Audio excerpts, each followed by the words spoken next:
রাখবো, যেমন জমাতে নামাজ পড়া, কি করা, নামাজ পড়া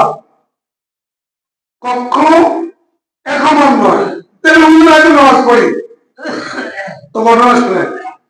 আমরা তো আফসোস করি, আমার কাছে আমল কি, কিন্তু যারা আমল করে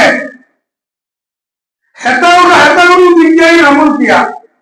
এক বুজুর্গর একদিন জমা চলে গেছে, কদিন খেয়াল করেন, একদিন এক ওয়াক্ত জমাতে পুরো বছর একদিন এক ওয়াক্ত নামাজ জমাতে হইতে পারানো, যারা হলেন না তাদের ব্যথা আইতো, ব্যথা আইব, ব্যথার কারণ শুনে কোন কারণে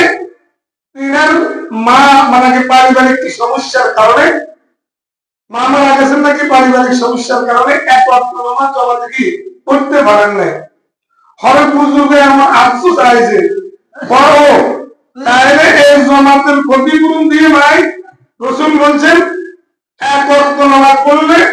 রমজানের জমাতে সেই 25 ওয়াক্ত সওয়াব।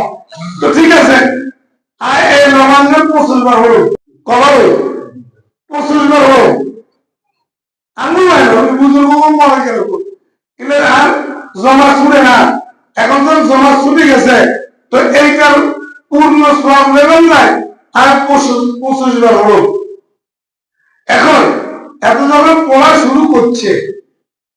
তখন গায়ের থেকে আওয়াজ, ও আমার ওলি, তুই যে এত 25 বার না আরো যে তোমার পড়ো, যখন ইমাম সাহেব ওয়ালাদ-দাল্লিন কয়, মুসলিমরা আমিন কয়, এ আমি আলি কোনায় বুঝলেন, শরীয়ত কারে কয়, আমল কারে কয়, ইসলাম কারে কয়, আমল কারে কয়, আমরা কি আমল করি সময় মতো আমল